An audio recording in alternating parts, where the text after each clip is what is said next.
Welcome back to another episode of the Illuminated Path podcast. And today I'm excited to welcome to the show one part of the Courageous Wellness duo, Aly French. So, Aly is a certified integrative nutrition health coach through the Institute of Integrative Nutrition, which is actually the same program that I went through. And she also has an advanced training in hormone health. Aly works to educate people about eating to feel their best and to be their own health advocate. She has a really interesting background and story and how this all came to light, which we're going to dive into the podcast today. But basically, at age 29, she was diagnosed with a rare form of cancer in the muscle lining of her back. And after 3 surgeries, she was cancer free. But that completely changed her experience and her approach towards health and wellness, her relationship with her body, her mind, her sense of self. And through her company and her podcast, Courageous Wellness, she also brings to light awareness surrounding food insecurity and food justice as well. It was great to get to connect with Aly. We talk about the show that they've created, which is now 400 plus episodes in. We talk about her motherhood journey and just what the importance of advocacy looks like when it comes to our health and well being. So I am so excited to introduce you to Aly. Let's dive into today's episode. Welcome to the Illuminated Path podcast. I'm your host, Liv, founder of Eno Wellness Collective. My wellness journey started with yoga, which led me down the path of exploring healing modalities like meditation, breath work, sound healing, mindset work, and so much more. This exploration inspired my mission to help others find what lights them up. Get comfortable and curious as we learn from experts, teachers, and creators who are lighting up their communities and living an inspired, expansive life. Let's dive in.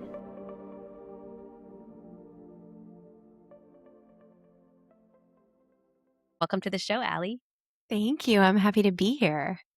Yes. I'm excited for our podcast swap. So me coming to you and then you coming to me. And I'm definitely going to share those, share the links and everything in the show notes so that people can listen to your show as well. But I would love for us to kick it off. Before we hit play, you were just saying that you're 400 plus episodes into your podcast, Courageous Wellness. And I would love to just start off by knowing a little bit about the name, the origin of Courageous Wellness. How did you guys come up with it? And yeah, let's start there. Yeah. So I'm one half of the podcast. So thank you for having me on today. My partner on the podcast is Erica Stein, and we started Courageous Wellness. I'm going to say, gosh, it's like the years start to blur together. It was 2018. Which is crazy. And it feels like yesterday, but it's been a long time. As you said, we've done over 400 episodes. And the origin of the name actually, I'll tell you a little bit about like our origin story, the Cliff Notes version, but we basically knew each other. We were social friends through our Buddhist practice. That's how we had met. We both have personal Buddhist practice. And we knew each other, but we weren't like super close friends. We were just like social friends. And I had been living in Japan, working for a little while, about a year and a half, and I hadn't seen Erica in a minute. And when I came back, we actually like hung out by ourselves for the first time, and we did an exercise class. And she was like, I was a little nervous to invite you, but I was like unemployed because I was back in the States and I was like around.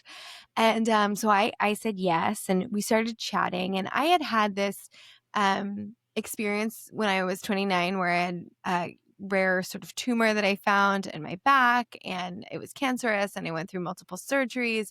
And I started sharing this with her and kind of like the more intricate details of what that experience was like. And she actually shared with me that she had a really kind of wild experience with like unexpectedly losing 50 pounds and not really knowing how to deal with some of that body dysmorphia. And like kind of we just started sharing, even though we had very different sort of health journeys, kind of more intimate details about them. And we from that sparked this idea that it would be really interesting to create a platform where people felt comfortable sharing and telling their stories kind of in the health and wellness space, because it really helps sort of destigmatize a lot of this stuff that I think people oftentimes have a hard time talking about. And you feel less alone when you talk about it. gives you the opportunity to, as you and I were talking about on my show, like be a little bit more vulnerable. But that can be really wonderful when you kind of get that off your chest. So the spark of the idea for Courageous Wellness was that it takes courage to share these stories. And that's the kind of wellness that we wanted to start practicing. And so that was the spark of the idea. And that's how the name was born. Wow. Yeah, from both from very different stories, different backgrounds, Yeah, deciding let's come together. And 2018, right? A lot has even changed in health, in podcasting, and everything. So just so both much. starting that journey at that time. I'm sure over 400 episodes you both have talked about so many different broad topics and Yeah. different different stories along the way. So when you think about just kind of taking us back to your journey, which you mentioned was like in your 20s at one Mhm. when you were talking about finding out you had a tumor, going through that whole experience. Tell us a little bit about what that was like to experience so young, right? And to think like, "Oh, I'm just Yeah. in my 20s and everything's fine," to like, "Something's going on with me health-wise." Yeah. It was weird. I mean, it was very much a surprise, of course. I think when you're young, you think you're sort of infallible.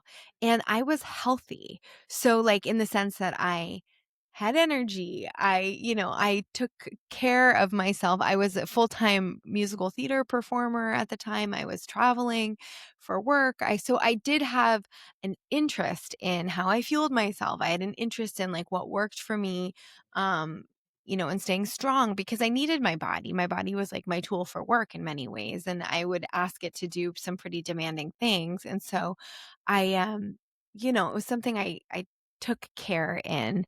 And there was a lot of experimentation. I mean, I tried all different things that didn't work for me, but I was always sort of willing to experiment with myself. and um and then I was doing a show, and a friend who was helping me with a costume and always helped me with the same costume, noticed that I sort of had a bruise on my back that wasn't going away. And she was like, I mean, I'm so fortunate that she said, you know what, maybe you should go to the doctor and have that checked out.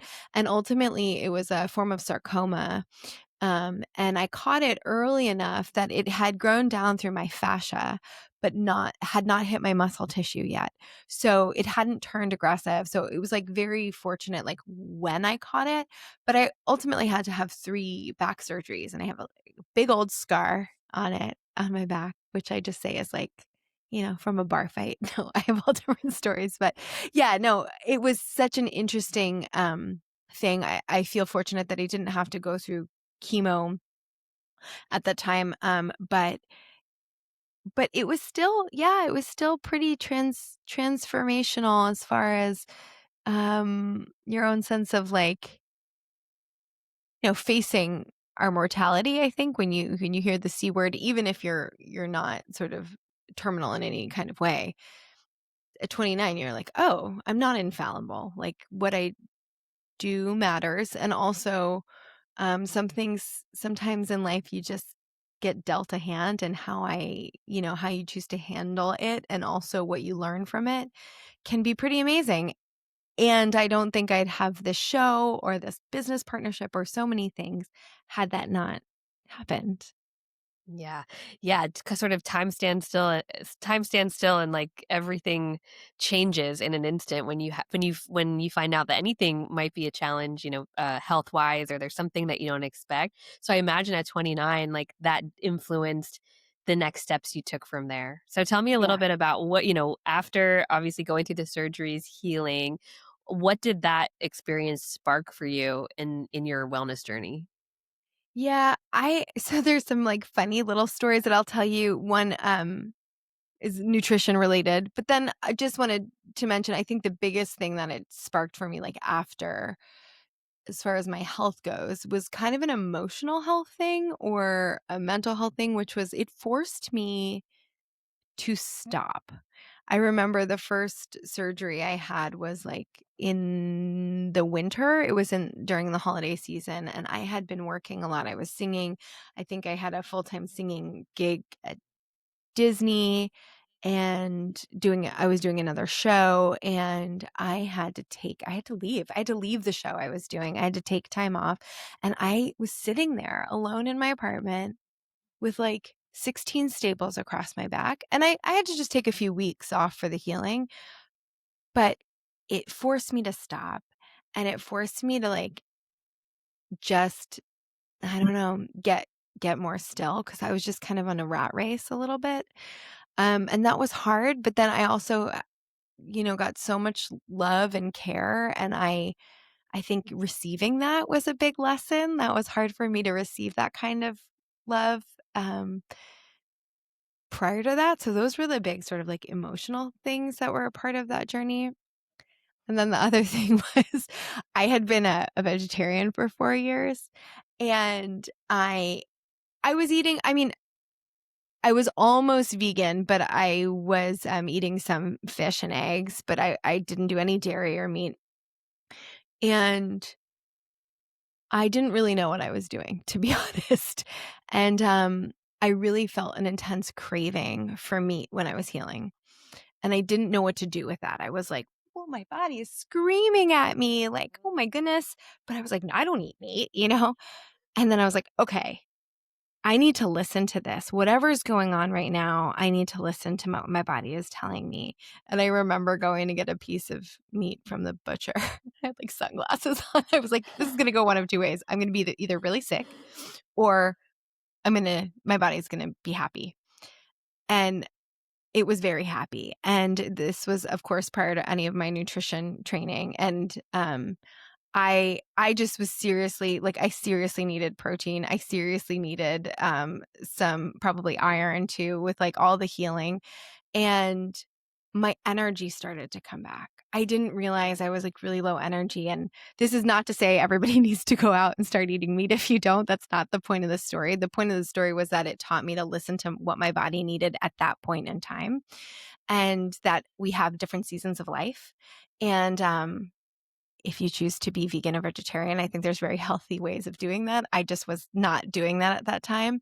And this is, it was a real lesson in learning to adapt and pivot to what my needs while I was healing were. So that was just an interesting sort of like little nutrition, little sort of health component that kind of woke up in me, which was like, listen to how you're feeling.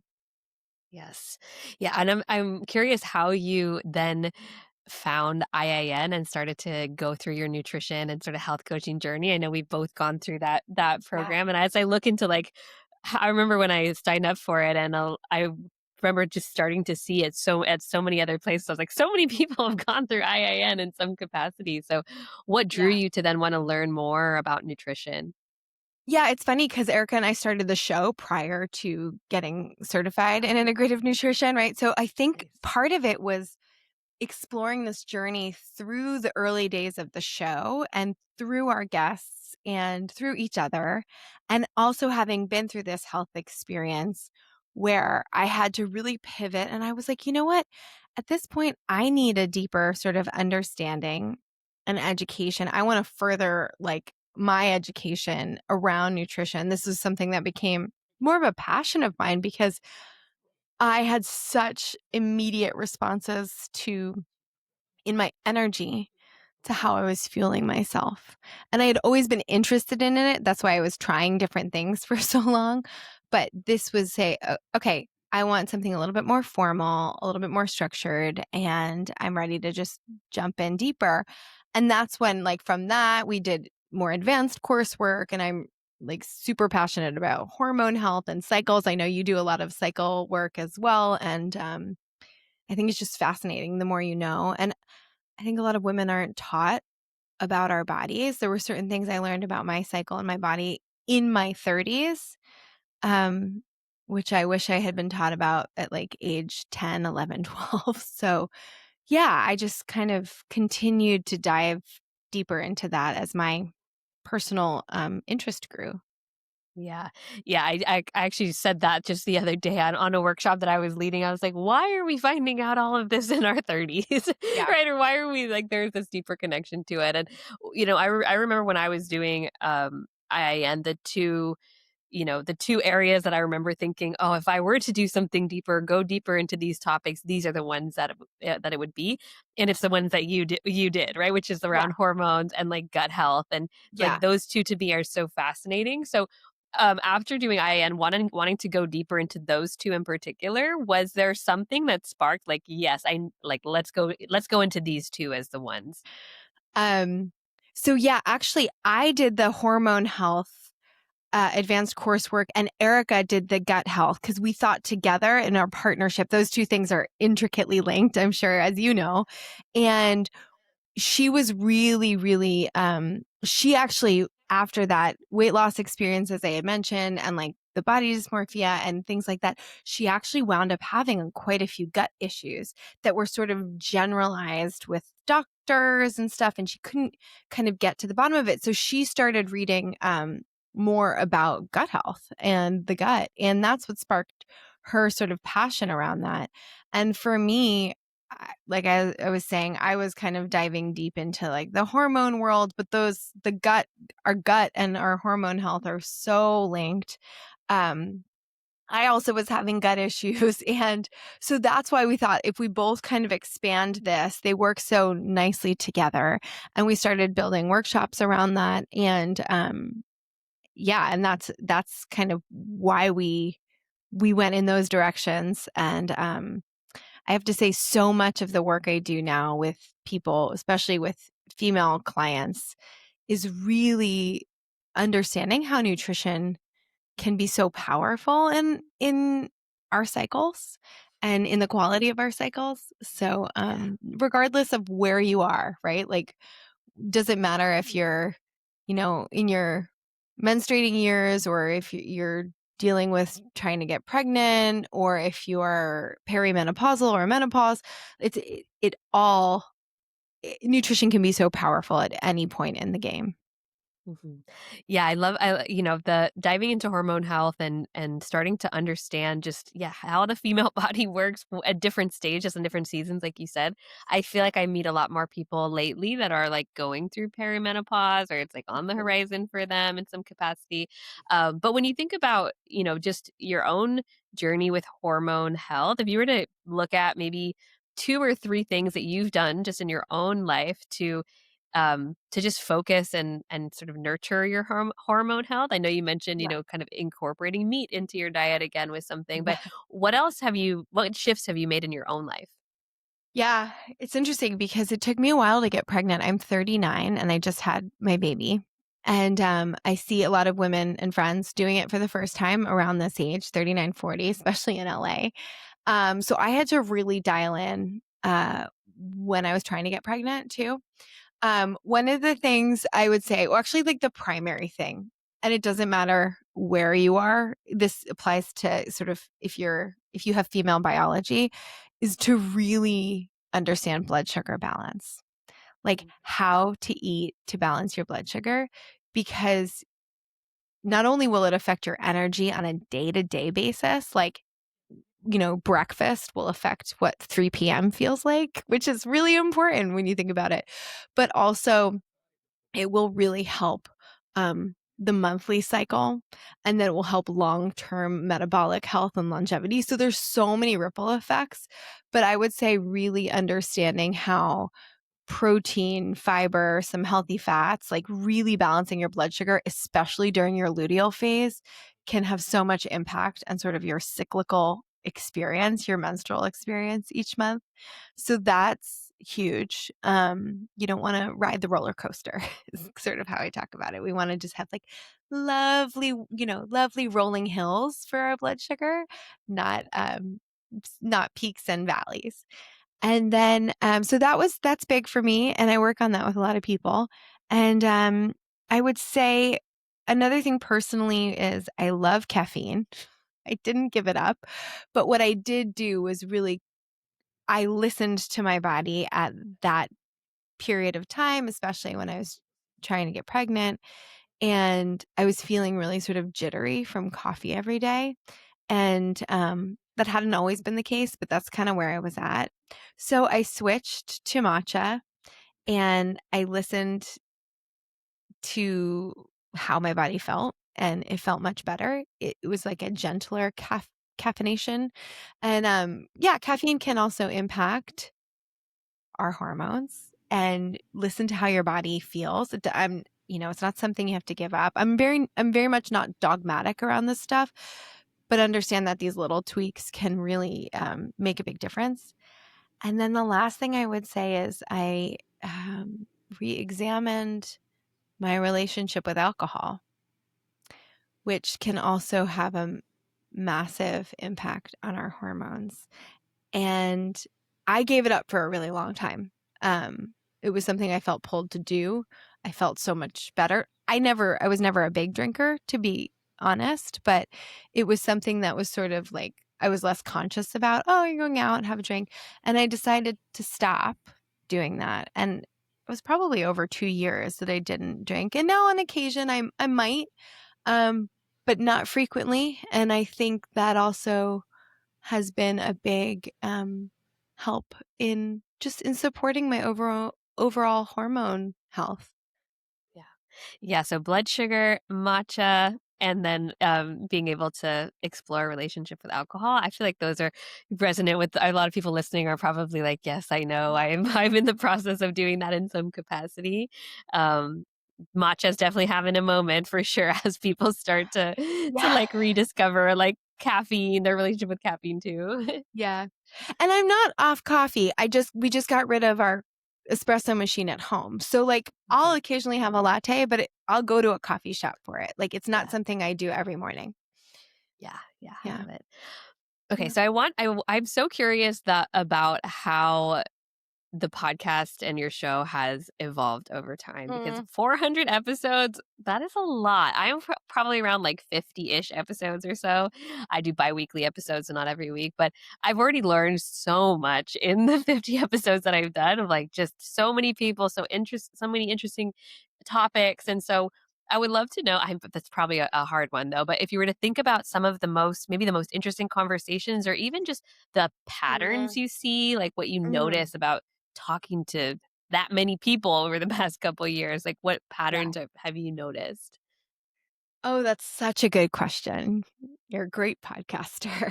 um It's interesting. I do have a handful of episodes that stick out. I mean, there's so many over the years, to be honest, but I think if I would say patterns, let's start with that. People, I don't, people who are really grounded in their work and really feel like purposeful in whatever space they're in, have a sense of, I'm gonna say, some sort of practice. So it doesn't like I shared with you that Erica and I met through our Buddhist practice. I think meant for many people it is a spiritual practice. It could also not be, but something that creates sort of a discipline Mhm. with connecting to themselves, whatever that looks like, right? The connection to self in that way, but through a disciplined practice are people that really have been able to kind of challenge some really hard things and do some amazing things too. And those are the conversations that stand out to me. And it's interesting because like I said, these practices can look very different, right? Some people might be religious, some people might be like completely, an atheist, but if they have some sort of grounded ritual or practice, I do think that that develops a certain amount of discipline. So that's an overarching theme that I've seen. Um, I would say I'm going to call out an episode because it's sort of relevant to what we've been talking to today. A recent episode that I really loved the conversation. It's with a health journalist, Megan Rabbit. And she recently wrote, it's like an 800-page, basically encyclopedia. It's called The New Rules of Women's Health. And it was commissioned by Maria Shriver on her Open Fields is her imprint. I think they're with Penguin, but I'm looking at it right now. And I just love the conversation. She's kind of devoted her life as a journalist to exploring women's health. And for many, many years, it wasn't like research was not funded in the way that men's health has been, and that's starting to change a little bit. But it's sort of this new resource that I kind of want everybody to have, whether you're a woman or not, because I do think it's very empowering. We were talking about not knowing certain things even as kids. And like, I didn't learn certain things about my own body till my 30s. I'm learning new things about my body postpartum. And so there's so many different like cycles in our lives that we go through and seasons in our lives. And everything from like even an awareness of the fact that like Alzheimer's, I believe, affects women 2/3 more than men, or heart disease is the leading kind of killer of women. Certain things that don't have, we talked about like health and PR in women's health that people might just not be aware of. And so I loved this conversation and I love this resource. And so that's just like a recent one that I wanted to throw out there. Yeah, definitely. I'll add that one in the show notes for sure. From 2018 to now, though, how have you noticed like the wellness conversation change? Because there's been a bunch of things that have like popped Oh up my as like gosh. trends and like Yeah. so many different things. So yeah, what are some what were you talking about in 2018, and then what are you talking about now? Yeah. So interestingly enough, in 2018, it feels like it was like a lot lighter, like all the stuff, right? Like, we were talking about like, yeah, fun trends we were enjoying, things like boutique fitness classes. Although I have to say, Erica and I have always had a component of sort of awareness that like the inaccessibilities, even in the way that like representation, presentation in the wellness spaces, like, weren't necessarily for all bodies, or, there was always an aspect in the beginning for us that felt like we wanted to challenge a little bit because it felt like making some of these things very sort of exclusive and non-inclusive. And in many ways, that's gotten better. I definitely feel like there's more conversations around it. There's also become much more sort of serious things that have come to the forefront. And I think more and more, which I also see, but I also think it depends on like, to be honest, the algorithms, because we have that component. Yes, social media existed then, but like the algorithms didn't like drive people's lives. And I think now, I mentioned earlier things like the social, on my podcast, right? The social determinants of healthcare. I mean, is like a huge issue in the US. Access to like body autonomy, things like that. I mean, I think sort of bigger issues in the health space rather than just like, did you drink your green juice today? Are really sort of on the forefront now. So we're trying to give some time and attention to that too, because I do think it's like, it doesn't matter if you have access to like, Soul Cycle if you don't have access to healthcare. 100%. Yeah, and I imagine just from even, 6 years of kind of in this space more intentionally, like I noticed a lot of, definitely all the biohacks in the world are Oh coming out, yeah. right? It's like all the, just like technology tied to wellness, right? Everyone's got like Yeah. the Aura Ring, and then we're doing the cold plunges, and just all Yeah. sorts of red light therapy, just all the sort of the biohacks. I heard Yeah. someone on a podcast talk about how a lot of it is like it's the frosting of the cake, but not the actual cake The itself, cake. right? Like you do Yeah. have to take care of like the actual cake for the frosting to work, or Sure. the frosting to be, to be beneficial. And then I also see, just I feel, and I've also been doing this a lot more too, is just the rise in people doing like functional testing and like hormone testing and just Mhm. wanting to do things that maybe they're not getting from their doctors, or that they like just want to take a more proactive approach to their health, which I think is Yeah. awesome. There's way more practitioners to do that. Yeah, there's what you yeah, and I think that can also inform you. This is something that Megan and I were talking about. Like, you can go in bring this stuff too to your doctor and say like, hey, can you help me interpret this? Hey, this is something I did. Can you help me? I want to understand this more. Like really understanding our bodies in a different way, I think can be like super empowering. And I think that stuff is becoming more accessible too. And I'm curious to see what, even just like price point wise, I think a few years from now, even tests like Prenuvo doing really early screenings of things where, what kind of early detection of things, that will save some lives. I mean, that's kind of cool from a technology standpoint. Um, and so I hope that it becomes even more accessible in the future because it's newer and I think over time, hopefully that will be. Um, and that's the thing. I'm not like anti like biohacks or, you know, cold plunges or whatever it might be. But I think for myself, when I've seen sort of like these more kind of intense trends around things, I go back to what you're talking about was like, what matters most is like the cake, Yeah. not the icing.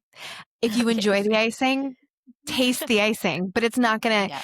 gonna make or break one way or the other. And I think so I've moved to like even a more relaxed approach to all of it. Yeah. Yeah. Yeah.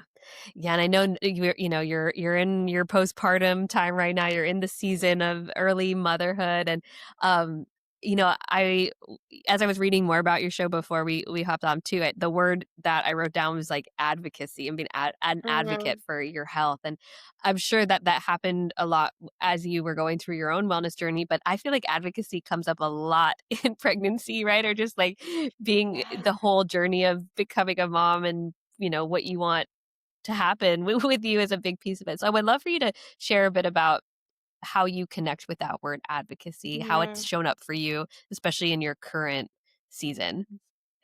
That's a really good question. I think initially it started as an advocate for my own health and learning how to use my voice when I was told. For example, the first time I went to the doctor, it wasn't my doctor. I went for something else and I asked this doctor to check my back, and he told me like, "Oh, it's nothing, just ignore it." And I was like, "That doesn't feel right." And then I went back to my doctor, and she's like, "No, no, we're going to keep an eye on this." Like, and so I think that's sort of like that using your voice kind of is where it started for me in my own like personal health journey, and now I think it's more of a community perspective. So I think that because there's so much inequity in health, I think that when we have the opportunity or privilege or a platform or whatever it might be to, in the ways that we can, right? Like just to also create and be an advocate for the community, for community health, whatever that might look like, whatever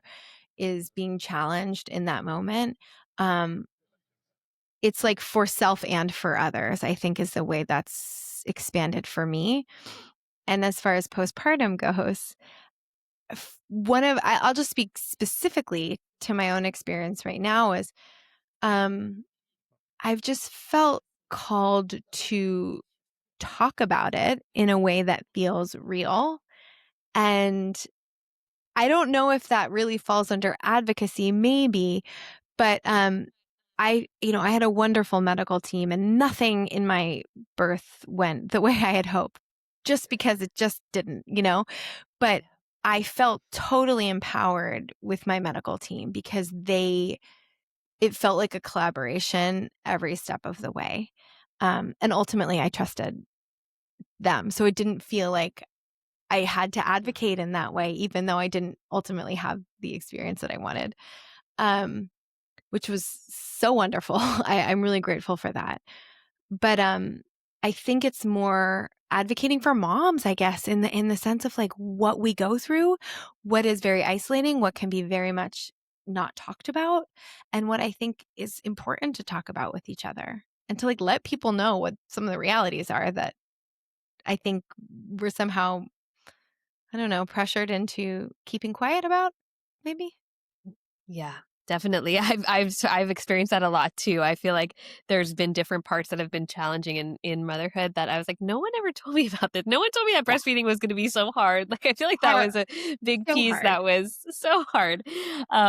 but yeah, like I feel like when you do have a platform like this, whether it's a show or podcast or whatever format that you're able to share Yeah. with the community, when you're able to get that sort of raw, authentic, which sounds like that's why you two started the podcast in general, is like to Yeah. talk about the things that maybe other people aren't talking about, or just create that safe space for this vulnerability to come through. So, yeah, advocacy, bringing it out into the light is a huge piece of it, because have had a lot of people share to me who have listened to my podcast. They're like, "Thank you for talking about that. Or thank you for bringing that person on, because like I've never heard someone talk about it in that way." So, Yeah. I love to hear it.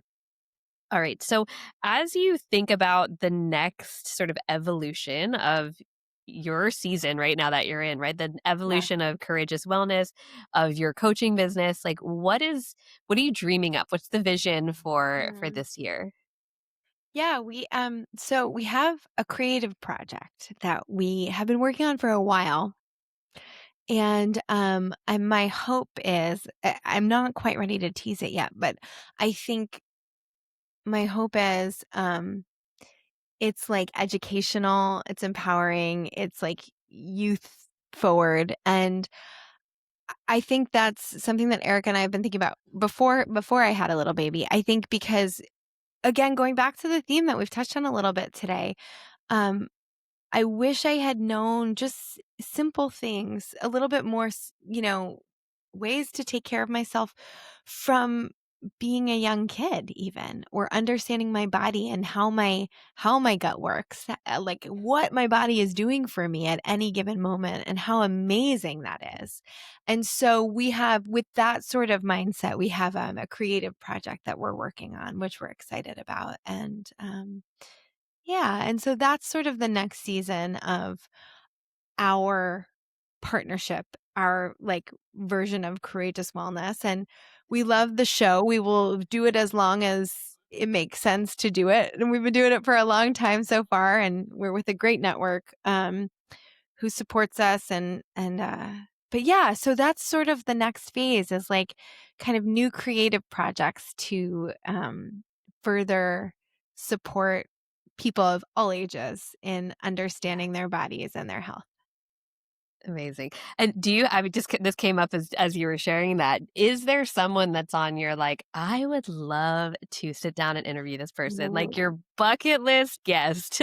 I'm sure you could both have like maybe different ones, but just for you, like, who would you just love to get on the show? Ugh, that's like almost impossible to answer. You know what's funny? It's changed quite a bit. It's changed as I've changed. So I used to have people that I mean, we've had amazing people that I'm like, I can't believe I'm interviewing this person. But I also, if I had to think right now, you may have stumped me. I really need to spend time thinking about it, because I think because I've changed so much, and I've also stepped away a little bit from, we talk about like the algorithms. And I think just what I'd say, like to your audience or our audience or whatever, is, they can be very impactful in what we choose to do with our time and in our wellness journeys, whether we're conscious of it or not. And so what I've done, especially as a new mom, is I've had to step away a little bit from, you know, like influencers or a bunch of other voices, because I realized it started to cloud my own sort of instinct around things. So I wanted to be able to listen to that. And then I just seek, we're starting solids. There's a great solid The starts whole world. book. Yes. Yeah, it's a whole world. Yes, yes, So, yes. but like, I'll seek the information I need and I'll look to trusted resources for that. But I think I'm trying to be more sort of active in seeking that, rather than just being like, oh my gosh, I really want this person, or I really want I need to do what they do, that kind of thing. Yeah, That's totally, not a really totally. an answer to your thing, but I don't have one at the No, it moment. is, right? It's like Yeah. being and that there's so much benefit in that, right? Of just kind of like silencing the noise a little bit and just Yeah. kind of going back into our intuitive knowing too. All Yeah. right. So for people that are listening that want to connect with you, want to dive Okay. into your work, I obviously will leave all the links in the show notes, but where can people find you and like hang out? Where do you hang out? Where do I hang out? Oh, so mostly, okay, we're on all podcast platforms.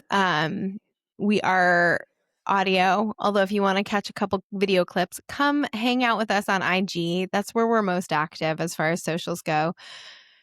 We've tried and pretty much failed at TikTok. I think I'm showing my age.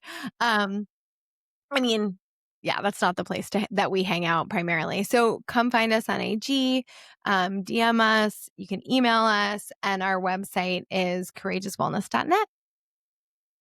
Awesome. Well, thank you. It was such a treat to get to connect with you and meet you in this way and then be on I each other's know. podcasts. I know my audience is gonna love this conversation. So thank you Thank again. you. Thanks for listening. If you like this episode, please rate and review, and don't forget to subscribe. Learn more at enowellnesscollective.com and connect with us on Instagram at enowellnesscollective.